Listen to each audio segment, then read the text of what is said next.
Hello साथियों, स्वागत है आपका अपने यूट्यूब चैनल कलाम जेस एकेडमी में। आज का कोट है, अच्छे लोगों की संगत में रहो क्योंकि सुनार का कचरा भी बादाम से महंगा होता है। इसी कोटेशन के साथ शुरुआत करते हैं आज की वीडियो। साथियों, सबसे पहले आज हम पढ़ने वाले हैं चमोली जनपद के बारे में और चमोली जनपद से कुछ महत्वपूर्ण बिंदुओं के बारे में। तो इस दौरान हम सबसे पहले मैप की ओर जाते हैं और मैप में देख लेते हैं कि उत्तराखंड में कहाँ कहाँ कौन सा जनपद बसा हुआ है। तो हम बात करें अगर चमोली की, जो जनपद में कुछ महत्वपूर्ण बिंदु पढ़ने वाले हैं, तो ये आपका यहाँ बीच में दौरान में स्थित है और उत्तरकाशी आपके ऊपर में हो जाएगा और पिथौरागढ़ इधर साइड में है। साथियों, उत्तराखंड में 13 आपके जनपद हैं जिसमें से महत्वपूर्ण है आपका चमोली। साथियों, देख लेते हैं चमोली जनपद के बारे में कुछ महत्वपूर्ण बिंदुओं को। अगर हम चमोली के बारे में बात करें तो चमोली का जो उपनाम रहा है वो रहा है चांदपुर गढ़, या इसे अलकापुरी के नाम से भी जाना गया है। और बात करें इसकी स्थापना की तो 14 फरवरी 1960 में इसकी स्थापना हुई है। साथियों, मैं आपको बता दूं, यहाँ आप देख सकते हो चमोली जनपद है, ठीक है। चमोली जनपद के पड़ोसी अगर हम बात करें, पड़ोसी की अगर हम बात करेंगे कि कौन कौन से आपके जनपद पास में लगते हैं, तो आप देख सकते हो पिथौरागढ़ लगता है, इधर पास में हम कह सकते हैं बागेश्वर लगता है, और इसी के नीचे जाएं तो अल्मोड़ा लगता है, और इसी के नज़दीक जाएं तो आपका पौड़ी गढ़वाल लगता है, और अगर हम इस साइड की ओर जाएं तो ये आपका रुद्रप्रयाग पड़ता है, और इधर जाएं तो आपका उत्तरकाशी जनपद लग जाता है। इस प्रकार आप कह सकते हो, अगर हम पिथौरागढ़, बागेश्वर, अल्मोड़ा, आपका पौड़ी गढ़वाल और रुद्रप्रयाग उत्तरकाशी जनपद की सीमाएं लगती हैं। अगर साथियों हम बात करें क्षेत्रफल की दृष्टि से बात करें तो 8030 वर्ग किलोमीटर इसका क्षेत्रफल है। और अगर हम बात करें जनसंख्या की तो जनसंख्या आप देख सकते हो 3,91,605 इसके आसपास की जनसंख्या है। और साथियों बात करें साक्षरता दर की तो साक्षरता दर हो जाती है 82.65। अगर हम बात करने वाले हैं चमोली की तहसीलों की तो तहसीलों की संख्या 12 है, और देख लेते हैं कौन कौन सी इसमें तहसीलें हैं। तो चमोली जो कि एक तहसील के रूप में जाना जाता है, कर्णप्रयाग, जोशीमठ, थराली, पोखरी, गैणसेन, घाट, आदिबद्री, जिलासू, नंदप्रयाग, देवल और नारायण बगड़। इस प्रकार 12 आपकी हो जाती हैं अगर मैं कहूँ तो तहसीलें। ये अति महत्वपूर्ण प्रश्न रहेगा कि आपसे पूछ सकता है कि घाट किस जनपद की तहसील है, या आपसे पूछ सकता है थराली किस जनपद की तहसील है। ये आपके लिए अति महत्वपूर्ण रहने वाली है।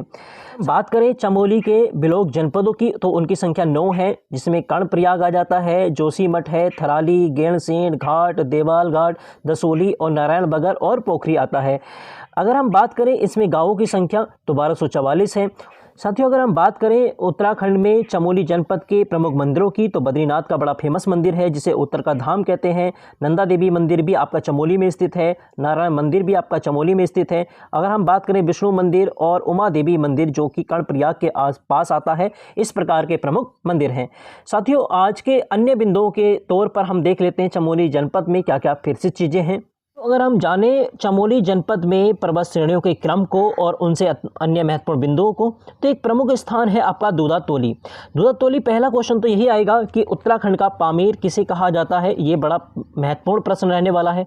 और अगर हम बात करें यहाँ से 5 नदियों का उद्गम स्थल माना जाता है।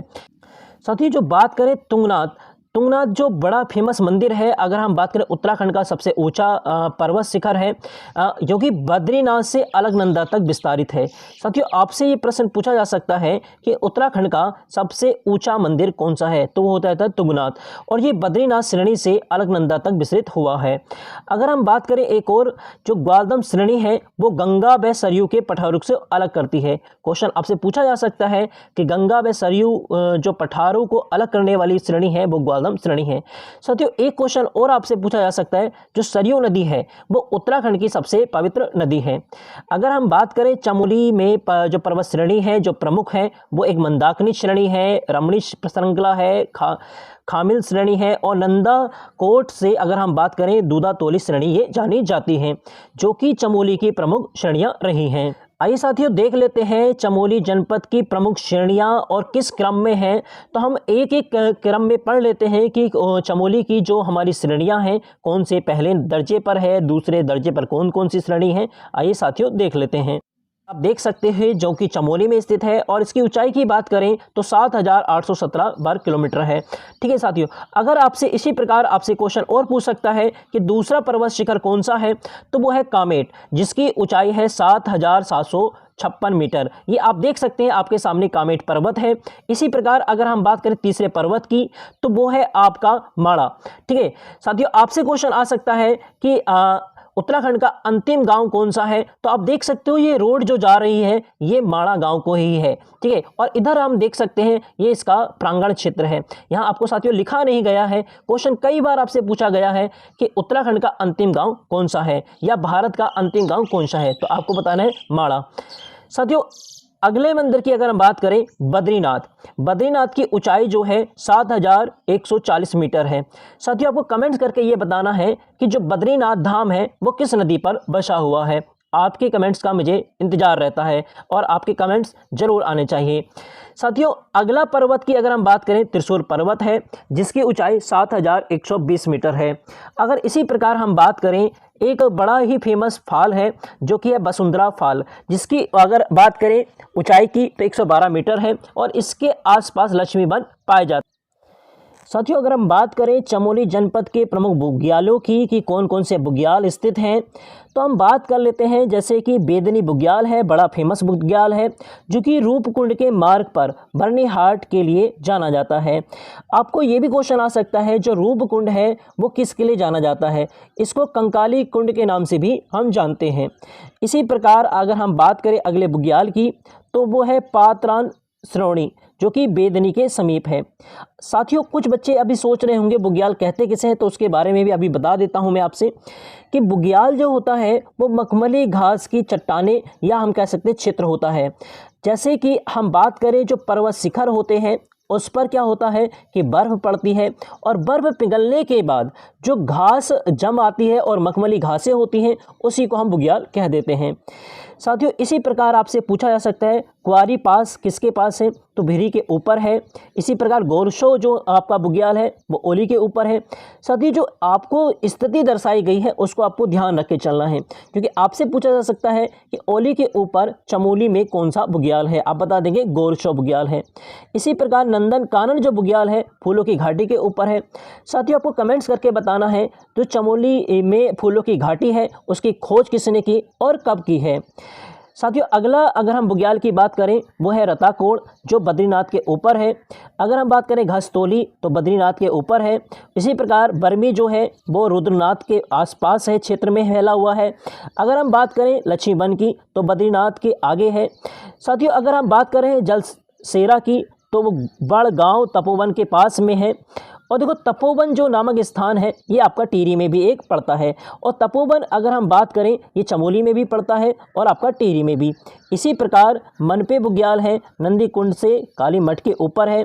अगर हम बात करें नेटी की तो वो घाट के ऊपर आता है। मरनी बुग्याल की बात करें जिसका हम कहें तो क्षेत्रफल थोड़े कम क्षेत्रफल में फैला हुआ है और जो कि चमोली जनपद में ही आता है। इसी प्रकार खादू खर की बात करें वसुंधरा के निकट है और लाता खर की बात करें तपोवन के पास है। साथियों इस प्रकार ये बड़े महत्वपूर्ण आपके बुग्याल रहने वाले हैं, जिसमें जो महत्वपूर्ण अगर मैं बात करूं बुग्यालों की तो एक आपका बेदनी बुग्याल है, बड़ा फेमस बुग्याल है। अगर बात करें कुंवारी पास आपका बड़ा प्रमुख बुग्याल रहने वाला है। इसी प्रकार नंदन कानन गोरशो अगर मैं बात करूं और जो कि आपके महत्वपूर्ण रहने वाले हैं वो आपके लक्ष्मी वन रहेगा। और आपका एक याद और कर लेना है आपको घसतोली। इस प्रकार 5 से 6 बुग्याल अति महत्वपूर्ण रहने वाले हैं। साथियों और देख लेते हैं 2-4 आपके कौन से खर्क हैं। अब क्वेश्चन आपसे आ सकता है कि जो बुग्याल है और खर्क है इस प्रकार चीज़ें अंतर आपसे पूछ सकता है, तो इसी के विभाजन में हम पढ़ लेते हैं। पहला क्वेश्चन तो यह आएगा कि आपका खर्क कहते किसे हैं, तो साथियों जान लेते हैं कि खर्क कहते किसे हैं। तो खर्क लिखा हुआ है, देखिए आप देख सकते हैं खर्क वह स्थान है जहां मवेशियों को चराने पर उनको रखा जाता है। ठीक है, जो हम पशु लेकर जाते हैं या जानवर लेकर जाते हैं और उनको जहां चराने के बाद रखा जाता है स्थान उसको खर्क कह देते हैं। तो चमोली में कौन कौन से प्रमुख खर्क हैं उनको जान लेते हैं। तो हम बात करें खादू खर्क की तो वसुंधरा के निकट है। लाता खर्क की बात करें जो तपोवन के ऊपर है। उसके बाद डांग खर्क की बात करें तपोवन के ऊपर है। अब बात करें कोरा खर्क करके वो नीति के आगे आता है। नीति एक प्रकार का दर्रा है, आप ध्यान रखिएगा, बड़ा फेमस दर्रा है, आपसे बार बार क्वेश्चन पूछा जा सकता है। साथियों आपको कमेंट्स करना है कि चमोली में और कौन कौन से दर्रे हैं।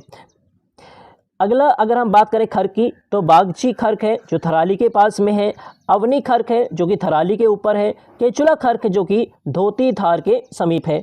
इस प्रकार हमने आपके बुग्याल और खर्कों को जान लिया है। साथियों अब जान लेते हैं कुछ, जैसे बुग्यालों को कश्मीर में क्या कहा जाता है, हिमाचल में क्या कहा जाता है। तो बुग्यालों को अगर बात करें कश्मीर में तो मर्ग नाम से जानते हैं, और हिमाचल की बात करें तो थच नाम से जाना जाता है। बात कर लेते हैं चमोली में जो प्रमुख गुफाएं हैं वो कौन कौन सी हैं। जैसे टिम्बरसैंण गुफा है, भृंग गुफा है, ठीक है, भृंगु गुफा क्वेश्चन आ सकता है आपसे। मुचुकुंड गुफा कहाँ स्थित है, आपके चमोली में है। ऐसे ही गंगतोली गुफा, ब्यास गुफा और ग्वारखा उडियार। ग्वारखा उडियार अपना प्रागैतिहासिक काल में भी जानी जाती थी, ठीक है, ये चमोली में बड़ा फेमस आपका उडियार है। साथियों एक क्वेश्चन और आ सकता है कि उडियार हम किसे कहते हैं। तो साथियों आपको बता दूं मैं, ऐसी गुफाएं जिसके अंदर आपका पानी भी कुछ मात्रा में पाया जाता है उसे उडियार कह देते हैं। अगर आपसे प्रश्न आए कि भाई कि गुफा में और उडियार में अंतर क्या है, तो आपको साथियों ये ध्यान रखना है, जो गुफाएं होती हैं और उडियार होती हैं थोड़ा अंतर जान लीजिए। गुफाओं में हो सकता है कि किसी गुफा में पानी ना हो, मगर अगर उडियार की बात की गई है तो उसमें लगभग जो है घास के छिद्र पाए जाते हैं थोड़ा बहुत, और उसमें पानी की उपस्थिति पाई जाती है। इसी प्रकार स्वाली उडियार है, राम गुफा है, आपका गणेश गुफा है, रिखू उडियार है और स्कंद गुफा है। साथियों आपको कमेंट्स करके बताना है कि ग्वारखा उडियार की खोज कब की गई है और किस नदी पर है। तो जल्दी ही इससे संबंधित क्वेश्चन आंसर सीरीज भी आने वाली है। मैं आपको लगातार जनपद के बारे में पढ़ाता जाऊंगा और उससे क्वेश्चन जो बनेंगे वो भी आपको बताते जाएंगे। धन्यवाद। साथियों और भी अगर आपको अच्छी तैयारी करनी है तो अपने कोचिंग संस्थान स्वामी विवेकानंद कैरियर कोचिंग पर आकर ऑफलाइन और ऑनलाइन दोनों टीचिंग ले सकते हैं। धन्यवाद। जय हिंद।